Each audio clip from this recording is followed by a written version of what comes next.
Welcome to another episode of the Boys Lunch Table. Today, you are honored to be the presence of me, StopCop, and I will not tolerate any kind of disobedience, for you must follow the law, and I am the law. Alongside me, we have inmate 1984, Alec, Yo. inmate 2013, Daniel, I'm definitely not an undercover sidekick to StopCop. inmate 0002, Kenny, Watch your back when you're around me. inmate 8008, Cynric. Well, hello there.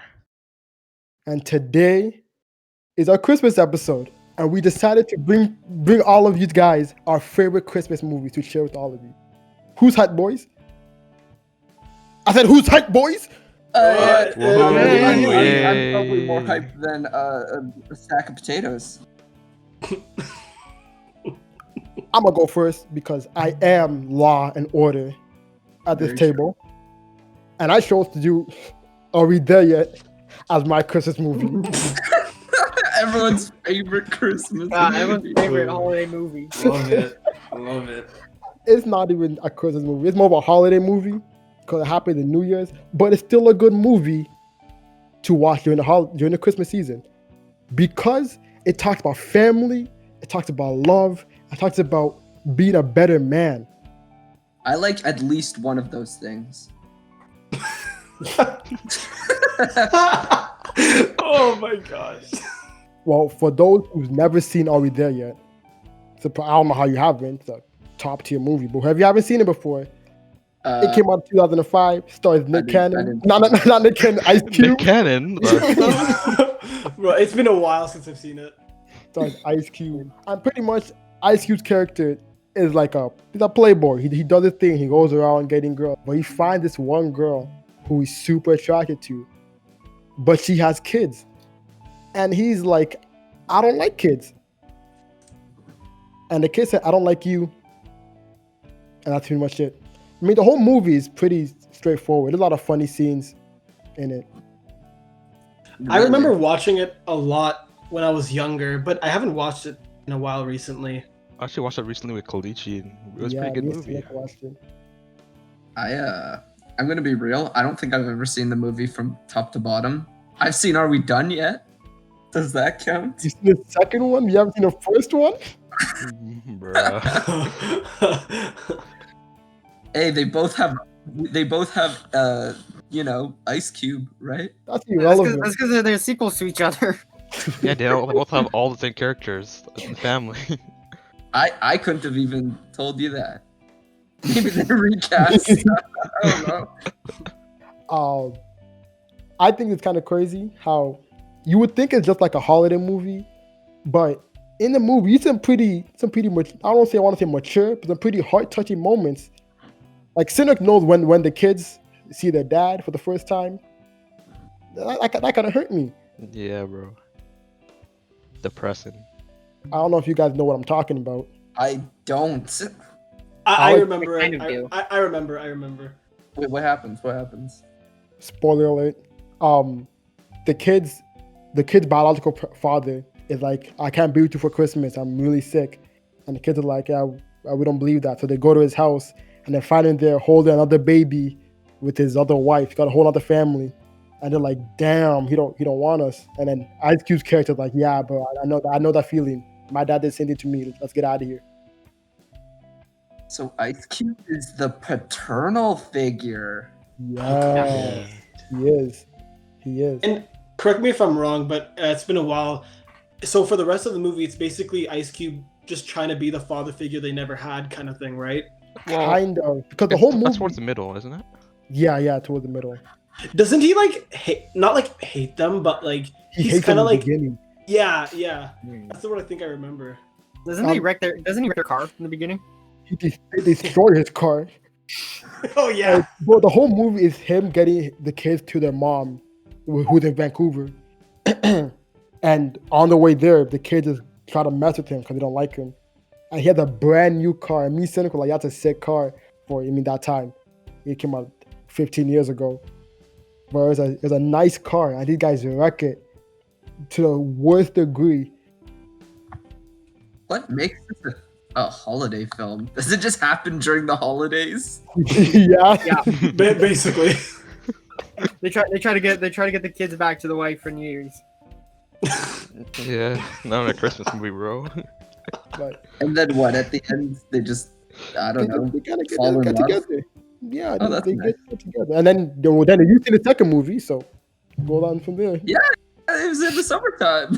Yeah.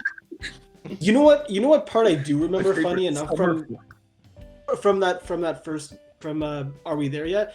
There's that part where I think they go into that rec hall, or there's some sort of thing where like the kids start eating like some sugary stuff, and doesn't like the son like throw up in the dad's car or something like He that? does. He threw up everywhere in the car. I love that part.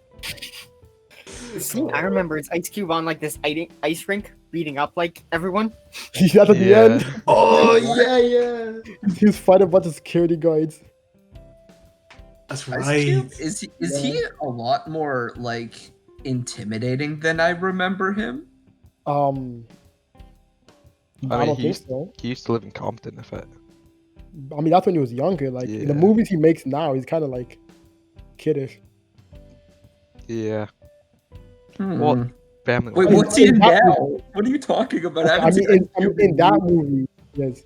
I haven't seen many anywhere else. I think the last movie he did was Ride Along. It was right. It Yeah, was with Kevin you're Hart. right. What's Ride Along?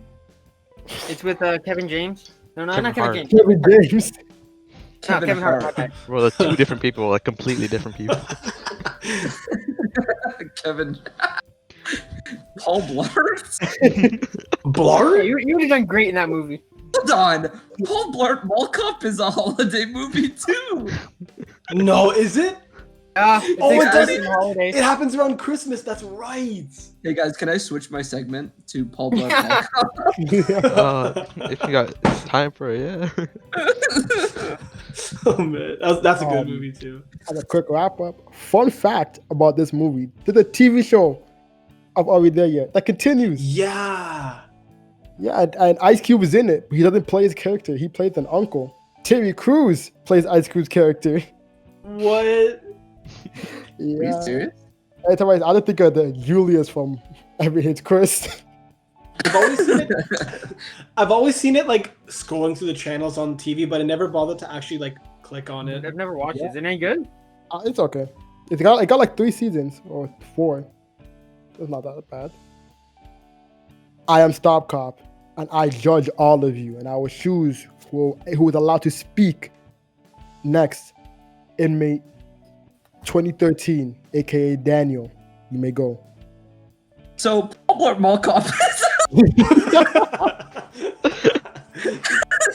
received a 34 on Rotten Tomatoes, so obviously the peak of holiday entertainment.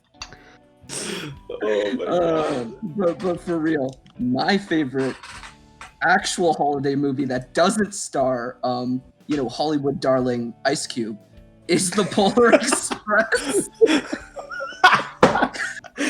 Oh my god. All right, so The Polar Express is a movie that, I think some people have mixed opinions about because of the animation that they did, but I really, really like it. I thought it was like a really magical movie when I was a kid.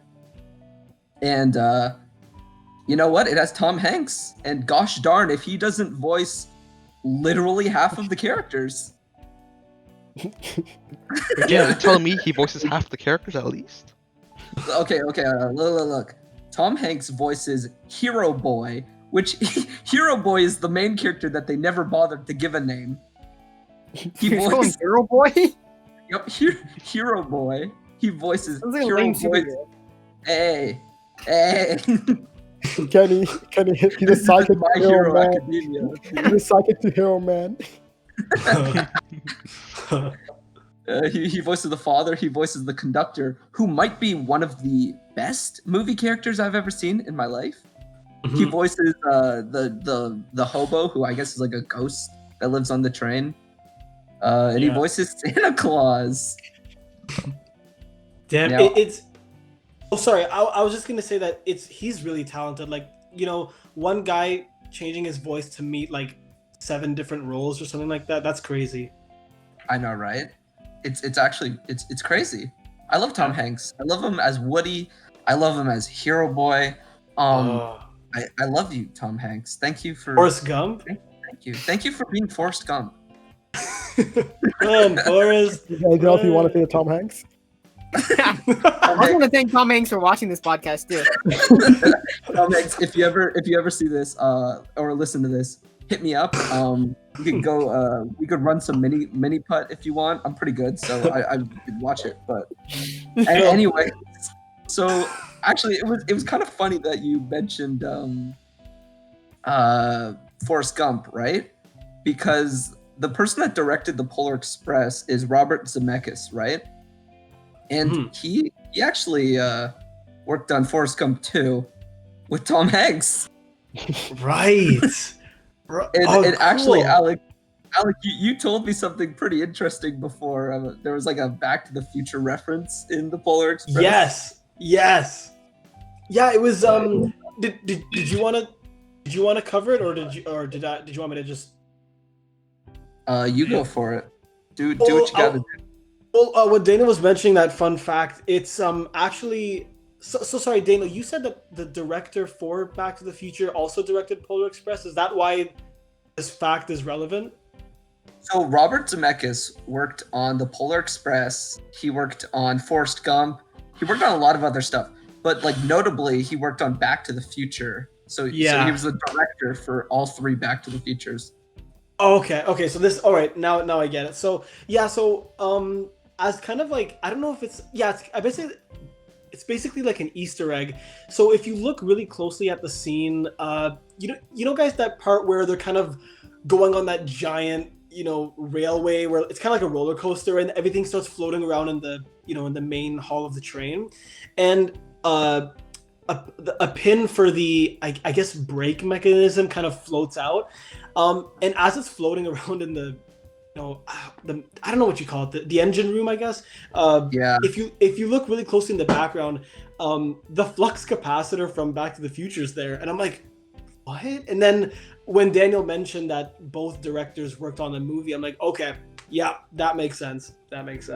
So, people think it's kind of like, they have these theories that the Polar Express, that would make sense that it's kind of like a time traveling train, or I don't know, something magical to do with it, but I don't know. It's just something that I found. I think it's really cool because the whole movie kind of has like an air of mystery, because obviously the train just kind of appears in the middle of the night, right? And nobody sees it other than the kids that I guess need to see it. Exactly. And they get back to that. Back to the Future is obviously like, about futuristic technology and stuff. Yeah. You know what? It's kind of fun to think about. What if, like, this is just hypothetical, if Doc from Back to the Future kind of went into some alternate dimension and gave the flux capacitor to the train, or what I just thought of, how when, I don't know if you guys seen Back to the Future 3, the actual train in that one? Yeah, the train in that one. Maybe the Polar Express is that train. You never know. That's actually kind of cool. Cool. I'm gonna say that that's not real. Yeah. But Yeah. Mainly because that train can fly. Exactly. Yeah. Doesn't matter. Hey man, it sure flew on that ice and on that one scene. That like Tokyo drift scene. Drifted on ice. Greatest driver of all time. Dude, that guy is notably the best train conductor to ever exist. Dude, they were drifting like it was Fast and the Furious, dude. Remember as a kid, that was my favorite scene in the movie. That's the coolest thing. Yeah. You know what? Sorry to keep going backwards, but Daniel, you mentioned the animation in the beginning. I was actually gonna add on top, for that time, I think it was released 2004. That was some pretty good animation though for 2004. Well, it was all motion capture, and it was I don't know if it was really the infancy of motion capture, but like it was kind of in the earlier days where it was a little dodgy. Mm-hmm. Yeah. Well, I mean it's good still. I mean, motion capture for an animated movie. That's not bad. Yeah, that's pretty good.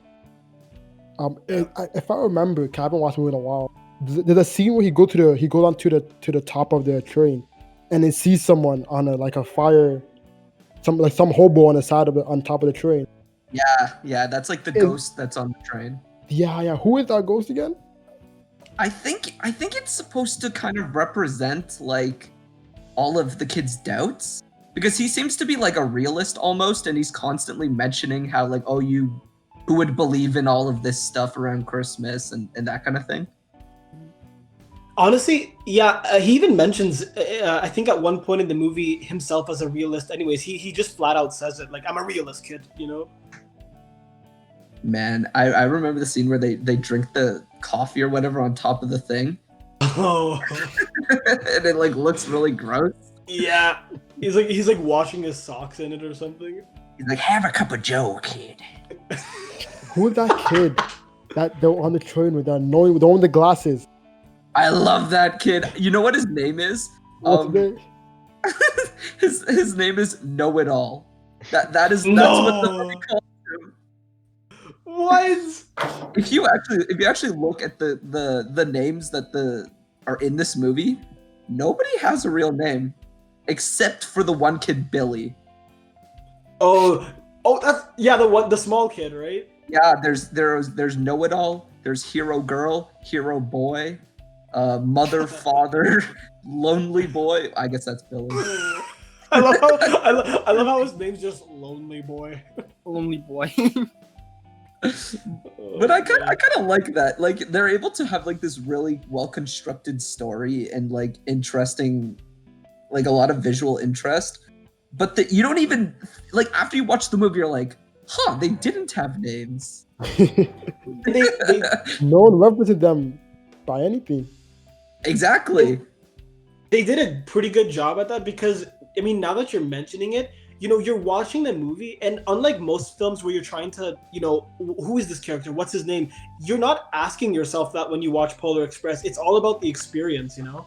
Exactly. That's what I was saying. It's like just it feels really magical. And like I'd be upset at myself if I didn't just mention this briefly before I finish. The whole the plot device, the bell. Do you guys remember what the bell? It's Yeah. it's that if you believe in Santa and Christmas and all of that, you can hear the bells ring, and it's supposed to be like the most beautiful sound you've ever heard. But if you stop believing, then the bell goes silent when you ring it. And I just think that was like, it was such a cool, creative, like thing that they put into the movie. Like even in the credits, as they're narrating, the kid's like, oh, you know, even my sister one day stopped hearing the bell, but I've always been able to hear it. And I'm like, it's just really, I love it. Yeah, it's a really cool concept, yeah. So cool. So guys, just thank you for coming to my TED Talk on Paul Blart Mall Cop starring Ice Cube. All right, inmate 201. That's enough. You've talked for long enough. Inmate 1984. You may begin. Hey, it's me, Thunderdome Boy. Gosh, that sounded creepy. Alrighty, so my movie I wanted to talk to you about was one of my like all-time favorite childhood Christmas movies, which is Rudolph the Reindeer's 1964 Christmas special. It's that old, you know, claymation like version. I used to watch it all the time with my cousins, and no, just around like, you know, the 24th, 25th, like at night. It was just really cozy to watch and stuff. It's not a long movie. It's, I think, total runtime is like 54 minutes or something like that. But I mean, it really is. Have you guys all seen it? Have you guys seen that movie? Yeah. Or? Yeah. I think I watched it a long time ago. I was pretty surprised. Almost all of those old claymation movies, which by the way, I think that any one of those could probably be deserving of making like our best movie list or whatever, but they were all really short. Yeah, I feel like, you know what? I was thinking about that. I feel like at the time, maybe, I guess, I don't know, run times on TV were just kind of, they were going to make like an hour and a half like Christmas special or something like that. I don't know, maybe I could be totally off, but I mean, yeah, it could they're also mainly... It also takes a long time to do Yeah, claymation. so Yeah. it's take a long time. And it's like 1968. They're like, there's not much you Yeah. can do. We gotta get the thing out Exactly. already. And I mean, obviously at the time, I didn't know like when that movie came out. So thinking about it at my age right now, it's like, you know, that takes a lot of skill. And obviously it you know, even every year I watch it, it still looks really good to me. I know it's kind of like janky looking, but I mean, it's an appreciation for an art, you know, kind of thing. It's like Yeah. it looks pretty cool, you know. That's why nowadays when you see movies like you know what's it called, Kubo or something, and the Yeah. something strings, that looks really nice. Or just reminded me too. Coraline is also. Oh, I love Mhm. Coraline. That's a I've That's never watched great it movie. before. That's claymation, right? Or Yeah, it Yeah, is. it's Yeah. claymation. So is yeah. what's the movie with that guy and his dog? Oh, Wallace Tim and Burton. Gromit.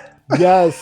Frankie I or love- something like that. Bro, cause no, It's no, the one I remember is one he turned into like a were rabbit. Yeah, it's Yeah. Wallace and That's Gromit, the- the that's Curse of the one. Blair oh, Rabbit. That one clay Oh, that movie was too. good. That was a good one.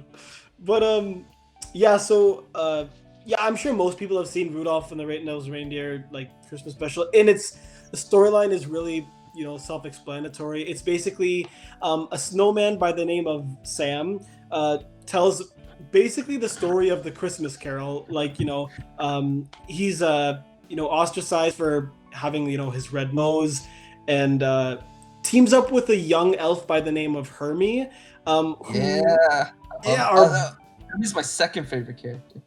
man, I love Hermie, man. And I have a cool fact I'm gonna tell about him like later on, but he basically feels like an outcast too because he wants to be a dentist instead of an elf, and the other elves make fun of him, just like, you know, Rudolph was made fun of for his red nose, and so they set on a journey, you know, to find, I think, meeting a young man on the way named of Yukon Cornelius. That is my favorite character. Yeah. I love Yukon Cornelius. I love his screams, man. Land ho! I love it. I love it. Do you remember the scene where they're on the iceberg and it's like this fog is thick as pea soup, and Yeah, he's he's like, like, you mean as thick as? Oh, maybe I got it wrong. oh no, you have it. It's Rip. he's like, oh, this fog is thicker than peanut butter. You mean pea soup? We both like different foods, you know. No, he says, you eat what you like and I'll eat what I like. That's it. I love that scene, man. And so they basically travel to this place called the Island of Misfit Toys, and Rudolph vows to get these toys, you know, a place where they can be loved, and obviously by the help of Santa.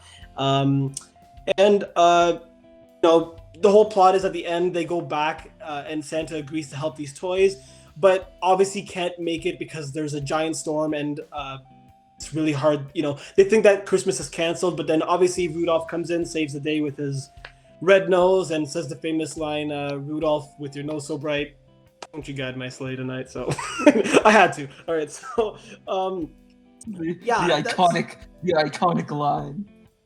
and I just, you know what? Every time I watch it, I love how they do that, because it's kind of like you are watching the Christmas song, basically. You know, I like how they say that at the end. So, yeah. So some kind of cool things I pointed out. So the snowman, who's actually voiced by a man called Burl Ives, and if that doesn't ring a bell, he's basically, I don't know, in my opinion, one of the top 5 Christmas carolers of all time, or Christmas singers. Like, he's the one, obviously, if you've watched the movie, who sings Silver and Gold, you know, the classic Rudolph the Red-Nosed Reindeer. He's just got this, like, you guys know what Burl Ives sounds like, right? Like, Yeah.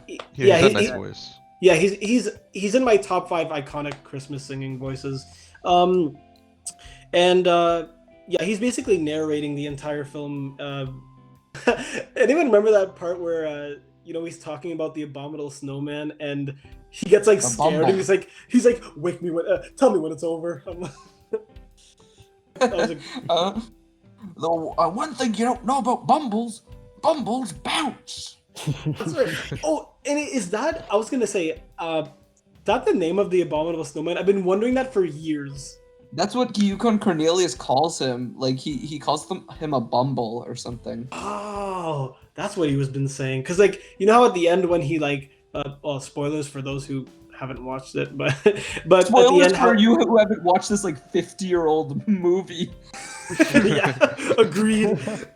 At the end, how he's like, "But you fell off the cliff," and he's like, "Well, what?" Yeah, then he says that line about bouncing bumbles. About bouncing bumbles. You know what? I feel like these days bumbles don't get enough appreciation. I agree. There's one lousy app about bumbles, and it's for dating. I've never dated a bumble before, but I think the app is giving their kind of bad name. Yeah. Please, our viewers who are watching, please support the abominable bumbles, please. I agree. You need to donate to the bumbles. I don't know where you can donate to the bumbles, but if you ever find Also- Yukon Cornelius, I'm sure he could tell you. So just donate all your funds to the Boys Lunch Table podcast. That'll be great. Life savings. But, Unless you need to eat and have a home and look provide. out for your loved ones and pets, the- then in that case, Or- maybe don't to do that. Or you appreciate a good podcast, then feel free. yeah. Crazy. Man. But I was gonna say so some cool facts about the movie that I found. So in the movie, so Hermie, going back to the elf who wants to be a dentist, you could hear sometimes in the movie, people always wonder, is his name Herbie or Hermie? Because in the movie, elves, like a bunch of people say both names, and so it got me wondering, okay, what really is his name? So on script, his name is Hermie with an M, and the reason the whole story behind it is that originally his name was supposed to be Herbie, but it was cut for, I don't know, some unknown reason, just, I don't know, some director, that's the way he wanted it to be. But I guess some people during the voice recordings didn't get the memo, and they accidentally said Herbie, and the director's like, you know what? Let's just keep it, whatever. So, yeah, so he's officially known as Hermie, but you could call him Herbie if you want. What's really interesting about him, and I think they did this for a good reason to make him stand out, but if you look closely, he's the only elf that doesn't have pointed ears as the other elves. He's completely, he's normal, right? And he's also the only only male elf with hair on the top of his head. All of them are bald, and he's actually his eyes are the only eyes that actually dilate. The other elf's eyes are just kind of like black little dots. His are actually white and have the black dots in the middle, kind of like a little more cartoony. So that was kind of cool. Do you mean to tell me that Hermie might actually be a human that the elves just adopted? Did I say my line right? Ooh. You know what? That's actually true. Oh my gosh. I didn't even think of that. I wonder if there's any other movies like that. Oh wait, Elf?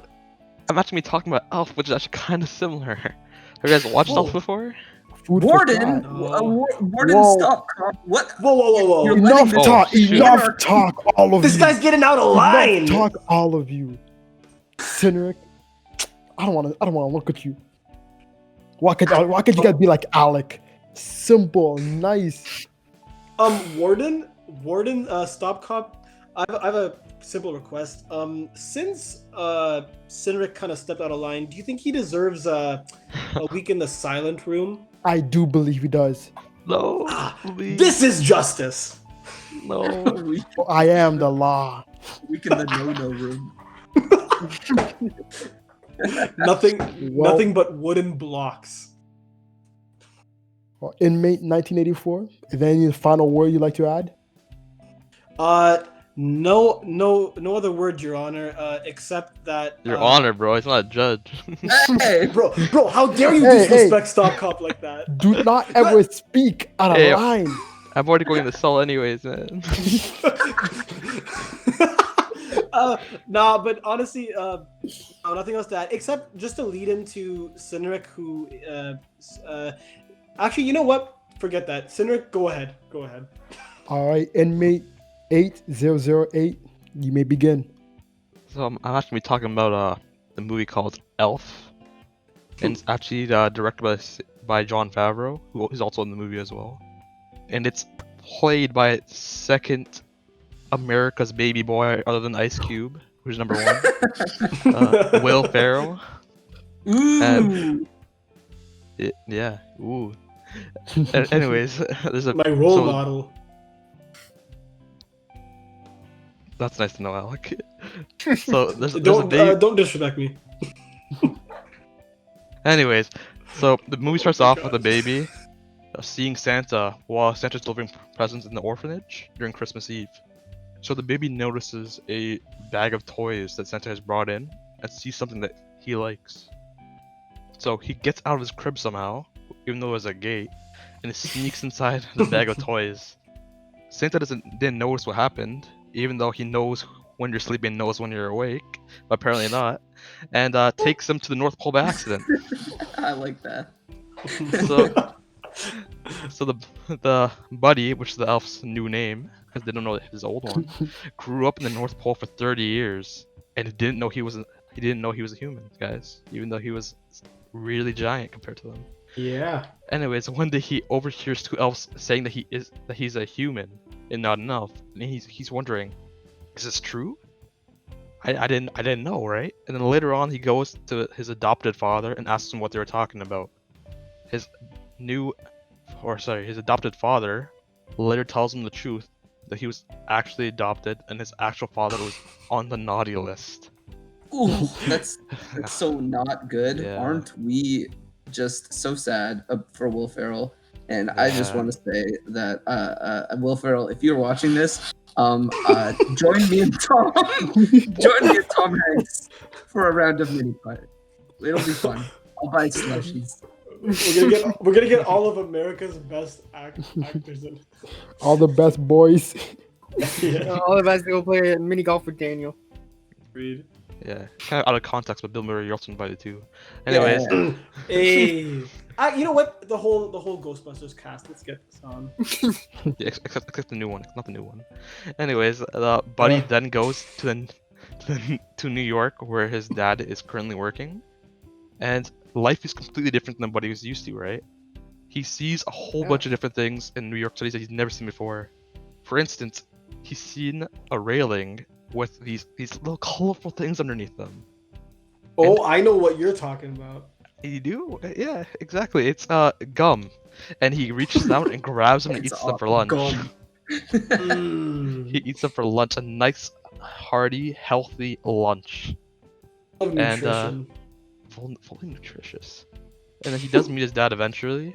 I think Sandy he arrives there actually, but he's not really taken very seriously, and his dad thinks he's kind of, special. Anyways, so eventually they do it. Like he does run into his dad a couple times, and he keeps saying that I'm your dad. Sorry, I'm your son. And he brings up his old wife's name, who died before. And they do a DNA test, and just confirm that he is the father. So Buddy and his dad are still. You are the father.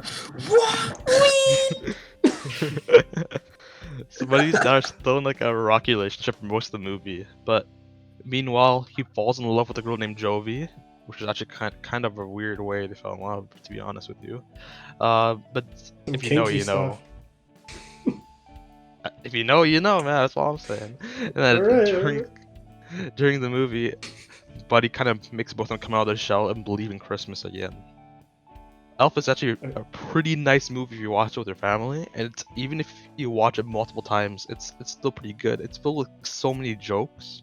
It's a movie that anyone can enjoy, and it's starring, like I mentioned before, America's second baby boy, Will Ferrell, which most households know and love. Guys, can I just say that I've known people that don't enjoy Elf, and just isn't that crazy? If I you shall don't rain enjoy thunder on Elf, them. That's friggin' then crazy. you aren't invited to mini putt with me, Tom Hanks, and Will Ferrell, And Bill Murray, if he's and coming. Bill Murray if he accepts. Yeah. Wait, are we Watching saying our Will? podcast. Are we suspecting that Bill Murray and Will Ferrell will accept a higher rate than Tom Hanks? Nah, they all accept a slushie as their payment for joining me. Ah. Well, war buds. Ah. They just need to pay their own plane tickets, you know. Yeah, exactly. So I'm sure they can afford it. Kenny, didn't you tell me like a fact about Elf that was actually Oh, kind yeah. of You know the scene where he's like running around the city and like interacting with like strangers that walk by? yeah, Where he's Yeah. like waving at the person waving for a taxi, and he's like talking to that guy who he thinks is Santa. yeah. All those people were actually just people walking. yeah, They weren't so paid extras or anything. what I happened heard, is that I heard you're- about that. after most of the scenes are done, Will Ferrell, Jon Favreau, and one camera guy just roam the streets of New York doing these skits. Like, I not really love skits. that. Like Apparently they these had a lot more Surprises that on the couldn't use. people. Because people wouldn't sign the NDA, whatever it's called. The freaking. non-disclosure. Yeah. Yeah. Dang. But the one thing that makes movie pretty funny though, from beginning to end, is that Will Ferrell, who plays Buddy, is he's just simple-minded, is really innocent. He wants like the best for everyone, tries to make them happy. So he does everything he can to help him out. For like, say for example, when he first moved in with his dad, and his dad was also living with his second wife and her son. And basically, when they first moved in, he woke up early and made them spaghetti and maple syrup, which is the ideal breakfast for most Americans. I've always wanted to try that. Dude, that's like an Look at iconic meal. Dude, what's actually funny Weed. is that What? Will Ferrell actually said that during the shooting of his movie, he ate so much sugar that most of the days on the set, he would just have massive headaches and he couldn't sleep at night. Really? Yeah. Elf just took his toll on him, man. But he said that he was committed to playing the role no matter what happened to him. So Did he actually chug that whole bottle of soda? yes, he did. Okay, Dang. I've been wondering because over the years I keep hearing rumors that okay, if you look closely, you could see some tube on the side of his arm that kind of helps him. But I was never sure. Like, so he legit actually drank that whole thing? I believe he did, because he did eat everything that he made. Like everything he did eat. I mean, you could clearly see it. Except for on the that- gum, of course. The gum, I doubt that's real. I hope it's But- not real. Maybe the gum was just like prop gum. Like you Yeah. know they just kind Yeah, of put it in water and smushed it up or something. true. Yeah.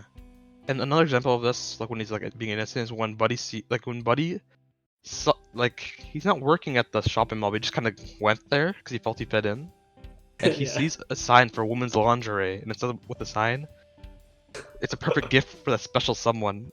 And he just Love gave it to that his scene. dad. Yeah. I love that.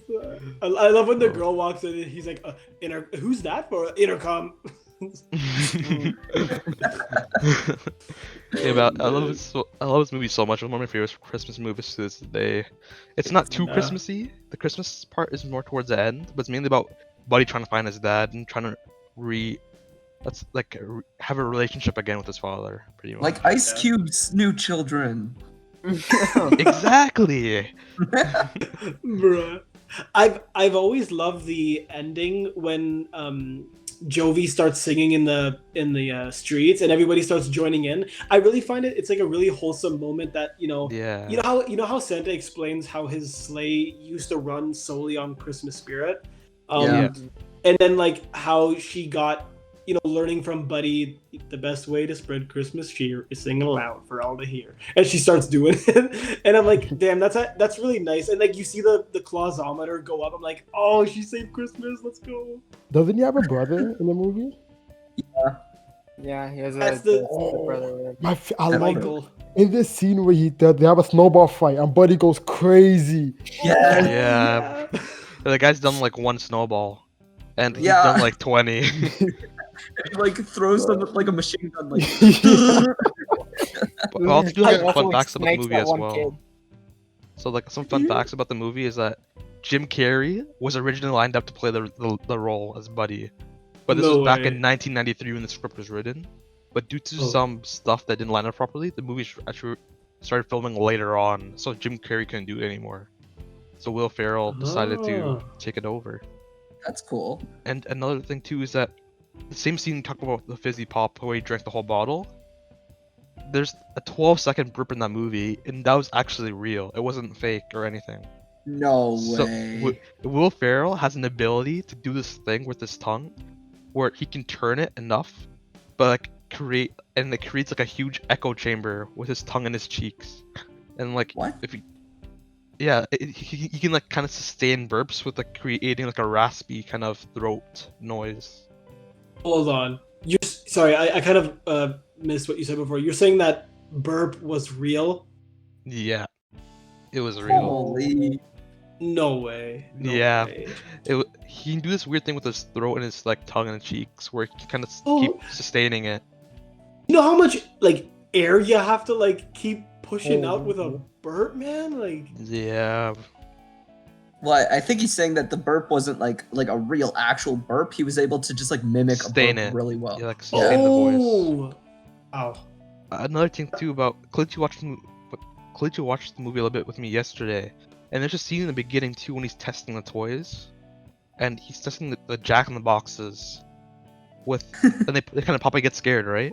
Yeah. So- I like that. It turns out that he was actually scared about it because the people who made the props have the ability to make it trigger whenever they like. Really? They have a button to That's trigger it cool. whenever. So the whole spinning he's doing is pointless. Yeah, pretty much. Oh, I love that. Nice.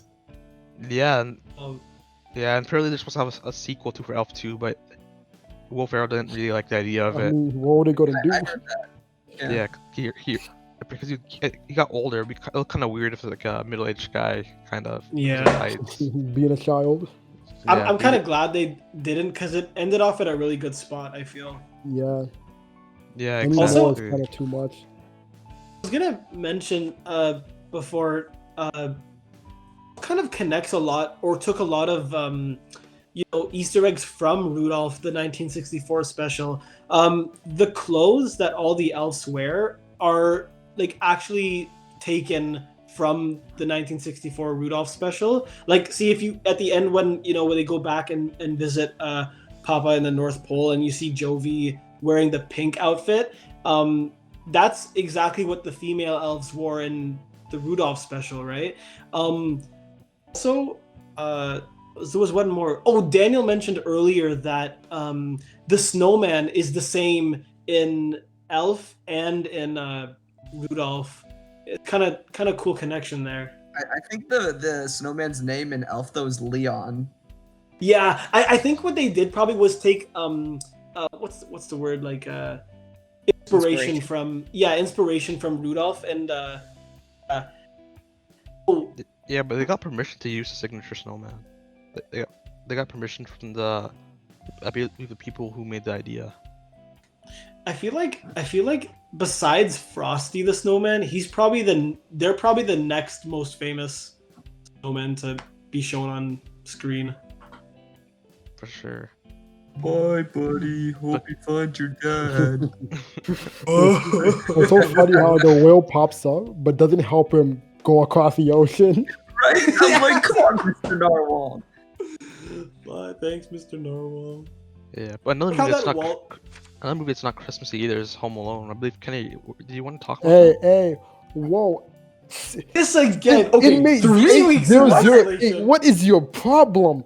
Do you not understand that I said I don't want any disobedience in my presence? I am law and order around you. Inmate 0002, the most deadliest inmate we have. Kenny, you may go. Yeah, so for my Christmas movie, I picked Home Alone, classic Christmas movie, let alone Christmas movie. Yeah. Yeah. Most of us know the plot of this is the kid gets left home alone, and the robbers try to rob his house, and he sets up elaborate traps to stop them. Yeah, man. Oh yeah. John Hughes wrote this movie. I think they said within a weekend. They were in Really? a What? weekend. He sat down for a weekend straight and just wrote it. Wow. He was known for writing movies in like short periods of time. That's crazy. He first gave it to Warner Brothers, but they decided to let him go because of conflict with the budget. For how much he wanted for the budget. Oh really? Yeah, he wanted 14 million for the budget, and they said they can only do 13.7 million.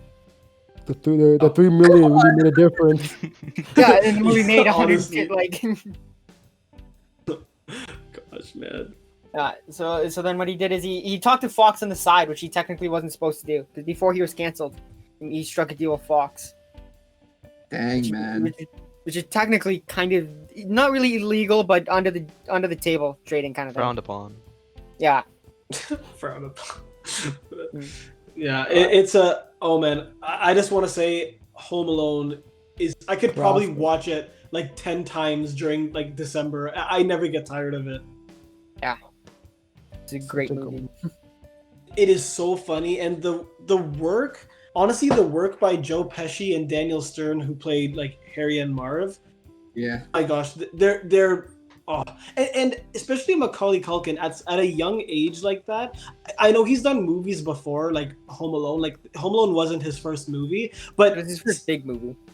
it was his first major role. Yeah, I know he's played Uncle Buck before that, and other movie I can't remember what it was, but He yeah, was I in knew, the Page Master. I don't know if that was before or after though. I think that was that's after. right. Interesting, Yeah, I you mentioned Uncle Buck, because that David Alec, because that's how he got the movie. It's because because he also. I was Favreau thinking. also wrote Uncle Buck. I was just thinking that is it because that John Candy, because he worked with him with Uncle Buck, that kind of John Candy like said, hey, why don't we get this kid to do it? Is that why? It was the writer. It was John Hughes. It's the same writer. Oh right. What am I thinking? Yeah. Yeah, because he was Oh. the same writer, and he wanted him to do That's it. cool. That's cool. An interesting fact about the John Candy role in Home Alone is he did it within one day. In one 23-hour day is what he did. What? That's a lot Yeah. of work. He did it in one day. John Hughes was the only. John Hughes only let John Candy change the script. Everyone else had to keep to the script. He was the only one that let him go off script. Really? Wow. I love John Candy, man. He's definitely one of my top 10 favorite actors of all time, man. Yeah. John Candy did it a favor to John Hughes. He got paid not great. Wow. The pizza man that showed up for 2 scenes got paid better than him. Wow. What's it called? Actually, sorry, Kenny. I don't know if you're gonna mention this, but I just remembered. You know what? In the Home Alone that the movie they watch, like I think it's called like Angels with Filthy Souls or something like that. The whole like now get on my My face. or Merry Christmas, yeah, filthy animal kind of thing like that. Mm. Apparently, that both movies in Home Alone 1 and 2, like that thing you're watching, are literally movies created for Home Alone. Yeah, it is. And actually the same movie comes up in Detective Pikachu. Really? What? No Yeah. way. Yeah, when the main character, I don't remember his name, but he's played by Justice Smith. When he goes into the apartment, the TV is on and Angels with Filthy Souls is on. No Oh, way. that's Yeah, cool. It's really cool. I loved it. Okay, I wanted to ask you guys. With Kenny bringing up Home Alone, let's talk the first Home Alone for a little bit. Hey, What Warden, were some of your- It's allowed. Oh no, it is allowed because I like Inmate 1984. Continue. There we go. Overruled. Ooh, Sorry. brutal. Sorry. I'm not trying to take over Kenny's part. I just wanted to say, what were some of your favorite injury scenes amongst the two? For me, it has and Marv gets shot in between the legs by the BB gun. He's by the door. That number. Oh, for number 2, eh? That was Oh, the for- first one. That was the first one. At the dog door. Oh, At the Yeah, dog door, sorry, and he's sorry. trying not to swear. He just like. right, Yeah. right. Oh, sorry. I'm thinking of the staple gun in number 2. Never mind. No, yeah. Oh, that was brutal. I love that scene. Yeah. Can I actually mention something about Home Alone? Have you guys ever noticed that Kevin's traps wouldn't have worked if they had taken a different route into the house? In the first one or the second? In the first movie. So I'll just quickly go through it real quick. Yeah. it's Marv, right? Who goes into the basement, and he walks up the stairs, and his shoes and his socks come off because there's tar on the steps, right? That nail scene. Yeah, and I he hated steps that. on the nail. Then he gives up on the basement. He goes around the house to one of the windows where Kevin's put some ornaments under the window, and he steps into the window and crushes the ornaments and hurts his feet. That never would have worked if he hadn't decided to go into the basement first, lost his shoe, leave the basement, and then come in through the window. That's true. Yeah, That but is he still true. would have gotten hit with other traps. Yeah, no, he would have, but I'm just saying, like, that one especially was highly dependent on, like, a certain order of events happening. I really like the one with the. Is the paint cans in the first movie? Yeah, I like the paint It's in can. both Yeah, I think movies. both. In both Yeah. of them, okay. You know what? I have to say, Harry's character, like Joe Pesci's character, Harry, he got like severely burnt in the first He movie. did. Like first with the door handle, and then the flamethrower to the head. Like this guy's just getting flamed. In the second movie, he literally blows up in the washroom. That is one of my favorite scenes in that entire movie. I die every time. Oh man. Oh man. Actually, I wanted to ask you guys too. Okay, it's always a big discussion in my family every year. Okay, it's a big question. Out of the two, let's stick with Home Alone 1. Who do you think got the worst treatment by Kevin? In both movies, it has to be Marv. Harry got it bad, but he also walked into a few traps that weren't bad, Wait, like the who's the tall one? That's Marv. That's Marv. Yeah, I'm about to say him. In the second one, he gets bricks thrown on his head. He gets That would kill you. electrocuted. Yeah, It's electrocuted. he's seen heaven and back. The He man literally can't gets form turned. like, actual sentences after he gets wrecked in Bro, the you head. see his dude. skeleton when he gets electrocuted. The man literally faces death at that moment. I feel like, I mean, both, like, it's so hard because, I mean, I think I agree too. I think Marv probably got it worse. Like, even, what was that scene with the, he got all the, when he's, I think just after the electrocution, he pulls that wire and that, like, bunch of, like, I think it's dried up cement in that bag, just drops on his head. Dude, in reality, that his neck would be broken. He'd be dead, man. He'd be dead. He just sits up from that one like it was nothing. Agreed, Every time I watch these Mars movies, built I different, look you at know? every time I watch these movies, I look at the punishment that these guys go through, and they're still willing to go after him. I'm like, give up, enough. You've seen what he's done to you. It's Agreed. amazing that the first one was done with no CGI. That was all stuntmen. Yeah. It's I got some think it really wasn't good funny to film. effects. I think without any CGI, it's better because like Yeah, but apparently it wasn't funny to film. Really? Um, Because Was it? they seriously thought that each stuntman got injured. Like they'd say action and then everyone would turn away. Like, all right, is he okay? Okay, good. Seriously? Yeah. Wow. Nobody liked filming those scenes just because they're worried that these guys seriously got hurt. None of them did, thankfully, but Are you guys aware how many Home Alone sequels there are?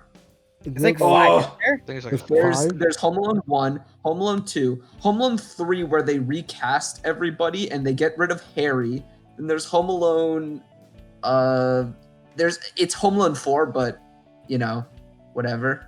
No. Home Alone 3 isn't recasting. It's with a different kid. Home Alone 4 goes back to Kevin, but it's recasted. Then Home Alone 5 is another kid again. So canonically, there's 3 different Home Alone kids, and Kevin is played by 2 different actors. Damn. wow. It's crazy. All I'm gonna say, that all I'm I like gonna how Will Ferrell refused to do an Elf too, and then the Home Alone people are like, yeah, let's just keep going. yeah, that's true. All I'm gonna It was number say is one for that, like 15 weeks, so makes sense. right. Honestly, all I'm gonna say is that, in my opinion, after 2, it's done. Like I didn't watch number 3 at all, or any of the other ones after. I know. After 2, I think that's how good it can get. After that, I was like, watched all of them, and honestly, Home Alone 1 and 2 are the best. Home Alone 3 is not as bad as you would think. Still worse. Home Alone 4 is like, please stop this. And Home Alone 5 is like, it's not as bad as Home Alone 4, but please stop this. But like it's the same thing. They just find a way to get the parents out and leave. Yeah.